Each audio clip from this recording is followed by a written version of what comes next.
Olá, boa noite a todos. Meu nome é Delcina e, juntamente com meus colegas, estaremos apresentando um seminário cujo tema é Conflitos nas Relações de Consumo. Esse tema, né, trata-se de uma temática de elevada relevância social, econômica e jurídica, uma vez que as relações de consumo permeiam o cotidiano de toda a sociedade, estando presentes em praticamente todas as atividades que envolvem a aquisição de bens ou contratação de serviços. As relações de consumo envolvem consumidores, fornecedores e, em muitos casos, intermediários, configurando um cenário complexo, marcando por interesses distintos e, por vezes, conflitantes. Para regular essa interação, destacam-se a atuação do Código de Defesa do Consumidor, o CDC, instituído em 1990, que representou um verdadeiro marco no ordenamento jurídico brasileiro. O CDC surgiu como respostas à necessidade de equilibrar essa relação, reconhecendo a posição de maior vulnerabilidade do consumidor frente ao fornecedor de produtos ou serviços. Essa proteção, no entanto, já encontrava amparo na Constituição Federal de 1988, cujo artigo 5º, inciso 32, estabelece que o Estado deve promover a defesa do consumidor. Ao incorporar-se esse princípio à ordem constitucional, o legislador conferiu a tutela do consumidor status de direito fundamental, garantindo maior segurança jurídica e impondo ao poder político ou ao poder público a obrigação de criar políticas e instrumentos para a efetiva defesa desses direitos. O presente seminário, né, tem como objetivo central analisar os conflitos que emergem das relações de consumo, identificando suas principais causas, os fatores que favorecem o seu surgimento e os riscos que representam para o equilíbrio do mercado. Serão também abordados ainda estratégias de prevenção, práticas de educação para o consumo e os mecanismos de solução de litígios disponíveis, tanto na esfera administrativa quanto na judicial. Além disso, será feita uma reflexão sobre desafios contemporâneos, que têm ampliado, em alguns casos, complexificado essas relações, como o avanço acelerado do comércio eletrônico, a crescente circulação de dados pessoais e as transformações tecnológicas, que modificam as formas de compra, venda e prestação de serviços. Tais mudanças impõem novas exigências para a efetividade dos direitos do consumidor, demandando atualização constante da legislação e maior conscientização social. Dessa forma, pretende-se oferecer uma visão abrangente que permita compreender não apenas a importância da tutela jurídica do consumidor, mas também o papel afetivo de todos os envolvidos, Estado, fornecedores e cidadãos, na construção de relações do consumo mais equilibradas, seguras e justas. E ao final desta apresentação, espera-se que possamos refletir sobre as necessidades de fortalecer práticas preventivas, promover a informação adequada e garantir que o mecanismo de solução de conflitos sejam acessíveis e eficazes, de modo a assegurar que os direitos do consumidor sejam plenamente respeitados e em consonância com os principais princípios constitucionais que regem o nosso sistema jurídico. Os demais colegas estarão dando continuidade nesta apresentação, falando um pouco sobre o conceito de relação de consumo. Obrigada, Delcina. Boa noite a todos. Meu nome é Lília e eu vou dar continuidade da apresentação do nosso seminário e vou trazer aqui, dentro da proposta do trabalho, o conceito das partes envolvidas na relação de consumo. Então, o primeiro conceito que eu vou trazer aqui são dentro dos elementos subjetivos, é o consumidor e fornecedor. Consumidor, quem é o consumidor? Né? O consumidor é aquele que adquire um produto ou um serviço, um produto quando você compra pela internet, quando você vai numa loja, um serviço, como, por exemplo, um serviço de internet, um serviço de um curso que você vai, né, adquirir. Você está sendo ali o quê? O consumidor. E você adquire um produto, pode ser para uso próprio, pode ser para uso familiar, uso coletivo, né? E o outro conceito é o fornecedor. Quem vem a ser esse fornecedor, né? O que é o fornecedor? O fornecedor que vai fornecer um produto, que vai fornecer um serviço. Ele pode ser uma pessoa física ou uma pessoa jurídica, que vai oferecer um bem ou um serviço. E trago também os elementos objetivos, que seria o quê? O produto e o serviço em si, né? Um objeto, um, um, um serviço, como eu falei, de um curso, de um serviço de abastecimento para a sua casa de alguma energia, de internet, enfim. E dentro da relação de consumo, o que é que vem trazer um equilíbrio dentro dessa relação, né? Porque o consumidor, ele está pagando pelo serviço. E o fornecedor, ele está vendendo o serviço. Então, nessa relação, quem está comprando, né, quem está adquirindo, ele quer ter o benefício, ele quer estar ganhando, digamos assim. E o fornecedor que está oferecendo o serviço, ele também vai querer sair ganhando. E nessa relação de consumo, é preciso que se tenha, digamos, um ponto de equilíbrio para que não só o consumidor saia ganhando, ou só o fornecedor saia ganhando, lucrando muito em cima, né? Em cima do fornecedor e consumidor.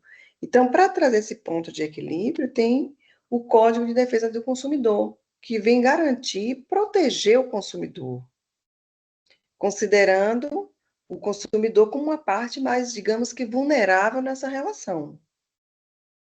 Então, o Código de Defesa do Consumidor, ele vem trazer o quê? Os direitos, os deveres, né?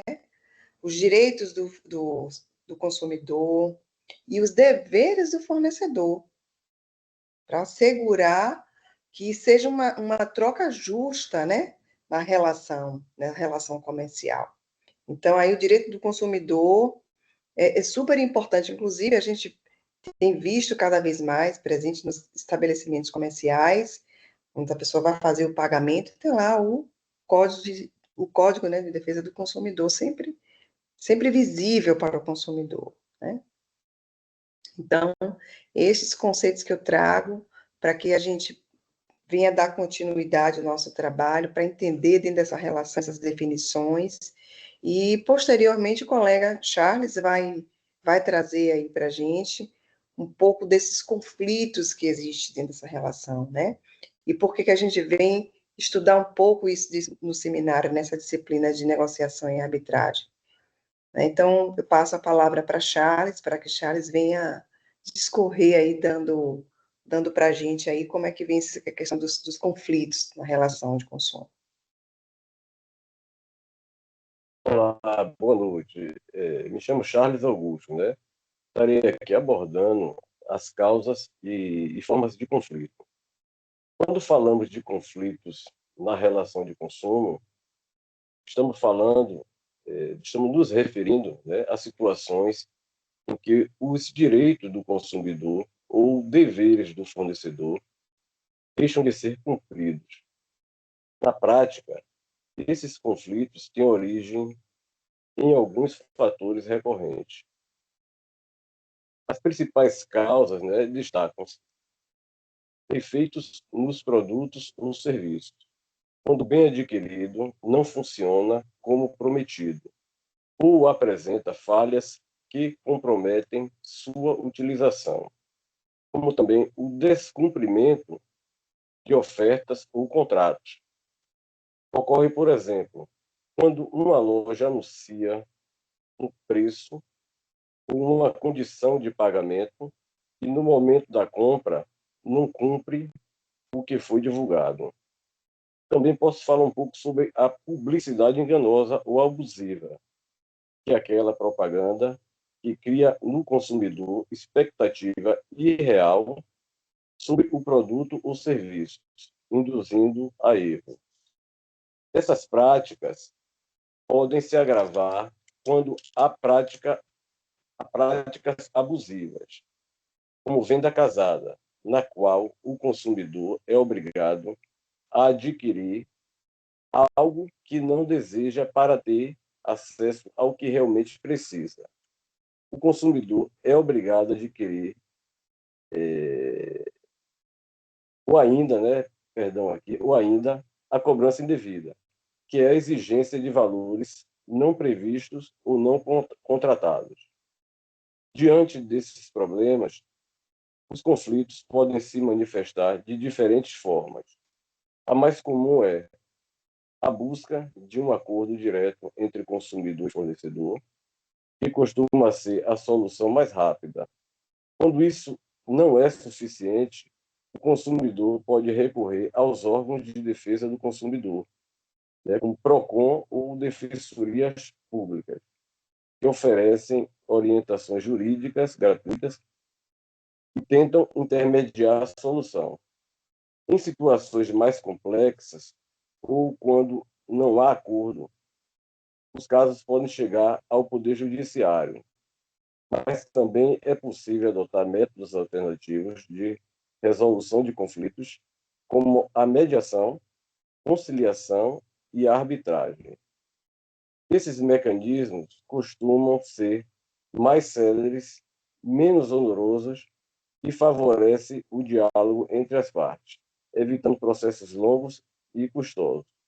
Estarei passando a palavra para minha amiga Rita de Cássia.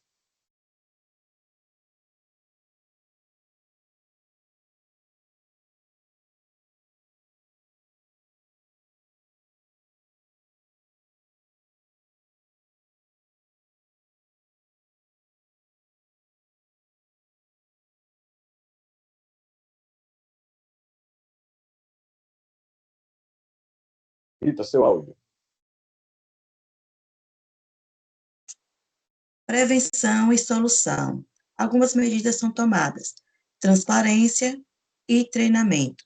Tanto a transparência e o treinamento no controle do consumo refere-se à disponibilização de informações claras sobre produtos e serviços, permitindo que consumidores tomem decisões informadas e exerçam os seus direitos, e ao processo de capacitação, que torne consumidores mais conscientes e atuantes na defesa dos seus interesses. Na transparência no consumo, os fornecedores devem fornecer informações claras, precisas e facilmente acessíveis aos consumidores sobre produtos e serviços, incluindo também informações sobre o que está sendo adquirido, restrições de direitos e os detalhes das transações. E tem como objetivo tornar essas informações acessíveis e compreensíveis para todos os consumidores, assegurando a lealdade nas relações de consumo e permitindo que os consumidores compreendam o que estão a adquirir. Com relação ao treinamento no controle do consumo, refere-se à educação para o consumo, ou seja, ela visa capacitar cidadãos para que compreendam melhor os seus direitos e deveres como consumidores, promovendo uma participação cidadã ativa, tendo como objetivo capacitar a sociedade para exercer o controle sobre o consumo, permitindo também analisar e fiscalizar políticas públicas e a gestão do uso de recursos e privados. Alguns benefícios da transparência e do treinamento, como fortalecimento da justiça no consumo, mitigação da vulnerabilidade informacional, o engajamento cívico e promoção da responsabilidade. Um segundo ponto é o saque, que é o serviço de atendimento ao consumidor, que deve ser a sua primeira solução para dúvidas, reclamações simples ou solicitações de serviço, enquanto que a ouvidoria é a segunda instância, ideal para quando o saque não resolve o problema. Há insatisfação com o atendimento ou quando a demanda é mais complexa.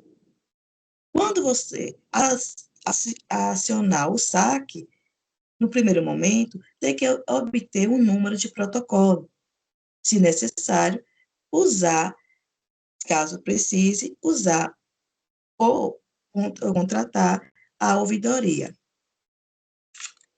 Quando se deve usar o saque? Quando se tiver dúvidas, aplicações simples, elogios ou sugestões. Quando usar a ouvidoria? Quando você estiver insatisfeito com o saque, a demanda é complexa, denúncia de práticas, ou seja, práticas antiéticas, ilegais ou desvio de conduta dentro da organização, não resolução no saque, ou seja, a ouvidoria é o segundo e última instância, um canal para situações mais importantes e conflituosas.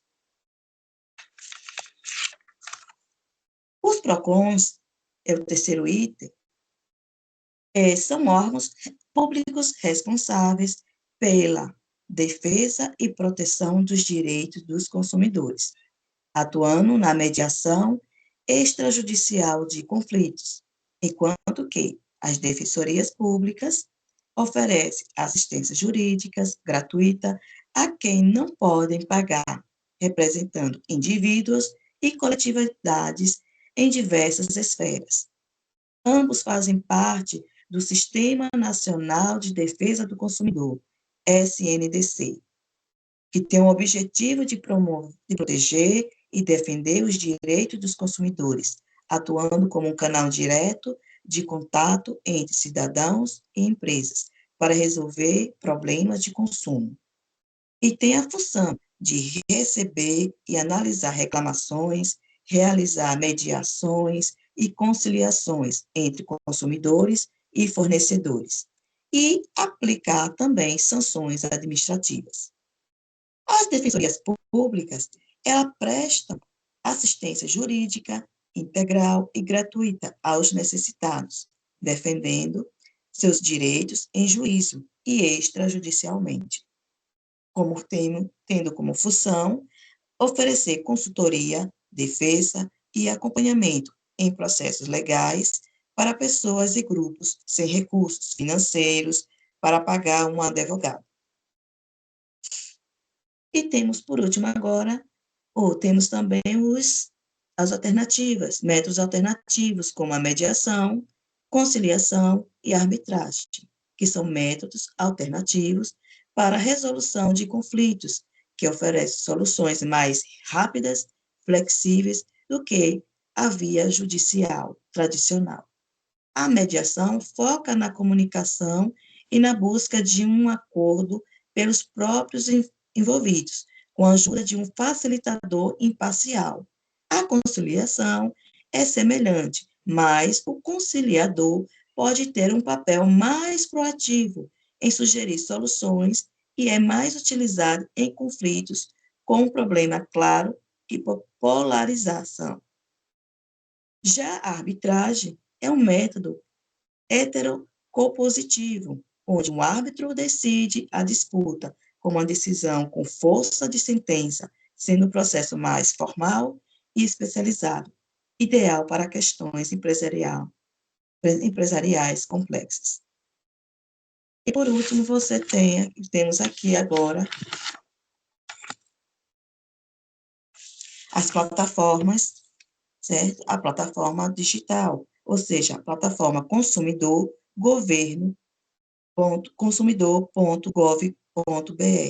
que é um serviço público gratuito que permite a consumidores e empresas resolverem conflitos de consumo pela internet, de forma direta e sem sair de casa. O consumidor faz uma reclamação contra uma empresa cadastrada, a empresa tem 10 dias para responder.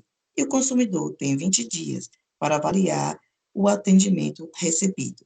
A plataforma ela é monitorada pela Secretaria Nacional do Consumidor, o Senacom, e pelos PROCONs, com o objetivo de quê? De fortalecer a defesa do consumidor e aprimorar a qualidade dos produtos e serviços no mercado. Passando a palavra à próxima colega.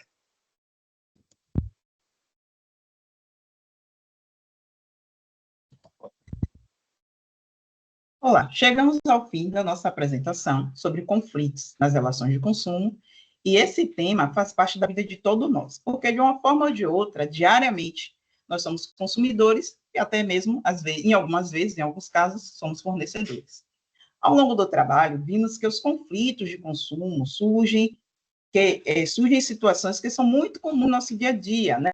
A compra de um produto que não chegou, não recebeu, ou não chegou conforme foi anunciado pelo fornecedor, né?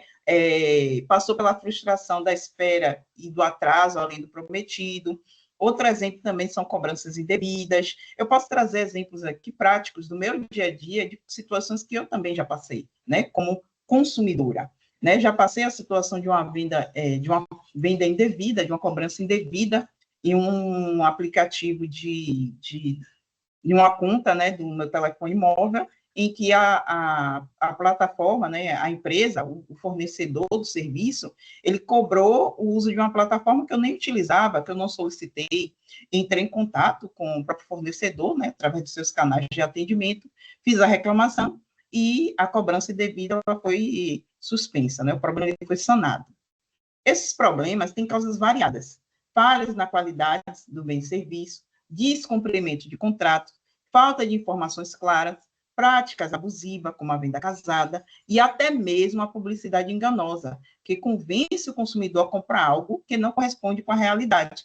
Uma situação que eu já passei em uma plataforma também digital, na compra, né, de umas calças, que eu gostei muito na foto, nos vídeos, as cores, aparentemente a qualidade do material, e quando chegou aqui na minha casa, estava totalmente diferente da realidade, faltando peça, né? O tecido não era tão bom, as cores também não eram tão boas, as cores do produto, né, do tecido, e fiz a reclamação e a devolução na própria plataforma, né? Mas uma das grandes lições é que a prevenção é sempre mais eficaz que a solução. Quando as empresas investem em transparência, em atendimento de qualidade e cumprem o que promete, a chance de um conflito acontecer diminui bastante, né? E, além do conflito, tem também manter aquele cliente. Por exemplo, essas situações que eu passei, principalmente na aquisição da roupa, eu não compro mais naquela loja, né? Um exemplo simples, manual, um exemplo simples também de situações que ele pode, né, prever o conflito, transparência, é um manual claro de instruções, né, para um atendimento eficaz, um pós-venda eficiente, né, como eu já passei também por uma situação de uma empresa de eletroeletrônico, em que eu adquiri um produto, né, um eletrodoméstico, e esse produto, quando fez um ano, exatamente quando fez um ano e alguns dias, ele parou de funcionar. Eu entrei em contato também nos canais de atendimento do pós-venda dessa empresa, reclamei, fiz a minha queixa, né, muito chateada com a situação, que ninguém compra um produto para quando acabar a garantia, ele parar de funcionar, e eles entraram em contato comigo, mandaram eu ir para uma assistência autorizada, consertaram o problema do meu eletrodoméstico sem eu ter custo algum, né? Outro ponto que trabalhamos foram as formas de resolução de conflito, né? Que, como eu estou falando aqui, né? A forma que essa empresa de eletrodoméstico ela resolveu o conflito, né? Ela teve esse cuidado de ouvir o cliente, de verificar a reivindicação e de sanar o problema para poder manter aquele cliente, além de evitar conflitos, né? Ela mantém aquele cliente, porque o cliente ele se sente respeitado, né? Ele não sente que o seu direito ele foi infligido, né? Ele se sente respeitado e confia naquele produto, naquela empresa, naquele fornecedor. O consumidor, ele não precisa ir mais direto à justiça, como eu dei esses exemplos aqui práticos de situações que eu fui diretamente à empresa, ao fornecedor. Mas já teve situações também de eu ir numa plataforma de intermediação, como de reclamação, que foi o Reclame Aqui, né, para reclamar de uma situação de um banco, de uma cobrança indevida que houve em um banco, e ao fazer essa reclamação, em praticamente 48 horas, o gerente do banco entrou em contato comigo e resolveu o problema, né? E caso isso não aconteça, né, tem os órgãos de defesa, tem a própria justiça, através dos órgãos de defesa, né, como PROCONs, Defensoria Pública, que dão suporte de forma gratuita. Situações mais rápidas e práticas. Hoje também, para situações mais rápidas e práticas, existem também a plataforma digital consumidor.gov, né, onde o próprio cidadão ele pode fazer sua reclamação e a empresa responde em poucos dias. Além disso, né, contamos com métodos alternativos, como foi tratado com minha colega, que é mediação, conciliação, arbitragem, que permite soluções rápidas e menos desgastantes. Por exemplo, o vizinho que teve um problema com a instalação de internet e pôde resolver em poucos dias através de um meio de intermediação, enquanto o processo na justiça poderia demorar até anos, né, e ele não ter o problema dele resolvido ou encontrar até um problema maior. A legislação também tem um papel fundamental, que é o Código de Defesa do Consumidor, como foi tratado aqui pelos meus colegas, né, que garante os direitos do consumidor.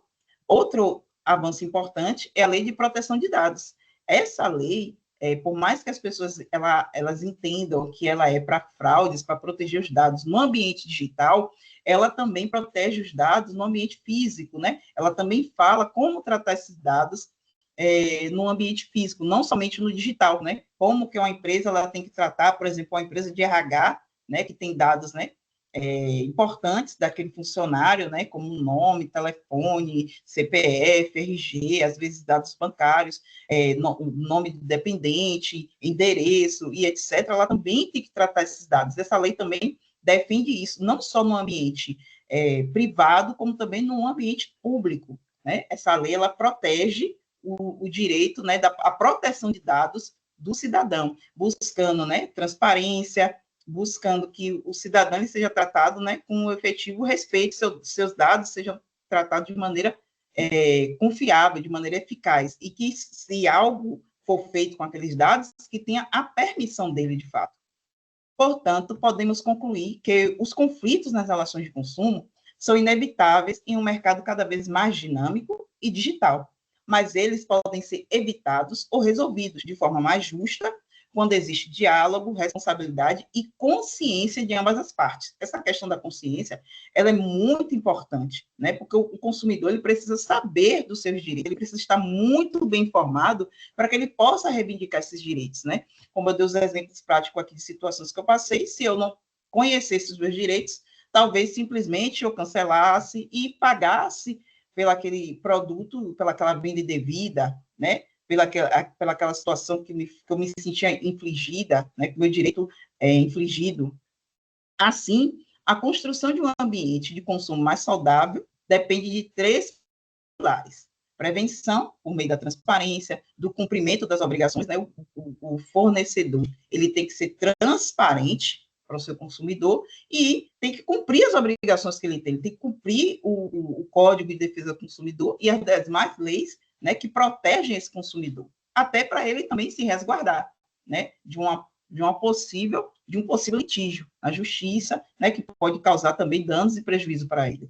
A resolução mais adequada, com apoio de órgãos de defesa, da tecnologia e de métodos alternativos. Por exemplo, o Reclame Aqui é um método alternativo, né, com o uso da tecnologia. O consumidor.gov também é um método alternativo com o uso de tecnologia. Os órgãos de defesa, como o PROCON e a Defensoria Pública, também, né, procura proteger de maneira gratuita esses consumidores, né. A adequação às novas demandas, especialmente no comércio eletrônico e na proteção de dados, né? O comércio eletrônico ele tem que estar muito bem, né? Digamos assim, muito bem fundamentado na Lei de Proteção de Dados, na Lei de Direito do Consumidor e, em especial, na Lei de Proteção de Dados, né? Por conta do vazamento de dados, para que esse consumidor ele não seja lesado, ele não sofra um golpe na internet, ele não tenha o seu cartão clonado. Então, quem vende no comércio eletrônico, né, seja produto, seja serviço, ele tem que ele tem que ter uma adaptação a essas demandas, né, para proteger esses dados desses consumidores. Se conseguirmos avançar nesses pontos, teremos relações de consumo mais equilibradas, seguras e saudáveis, que geram confiança tanto para o consumidor quanto para os fornecedores.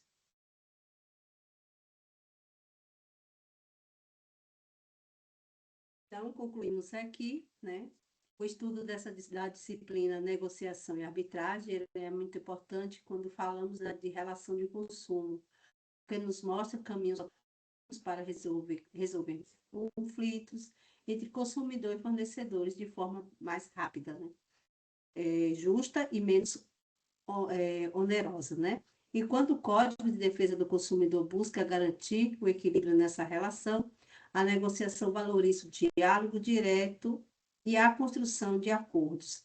E a arbitragem oferece decisões técnicas e céleres aos casos mais complexos. Para nós que estudamos a administração pública, compreender esses instrumentos é essencial, já que lidamos com políticas públicas, defesa do cidadão e fortalecendo a confiança, né, nas instruções e no mercado.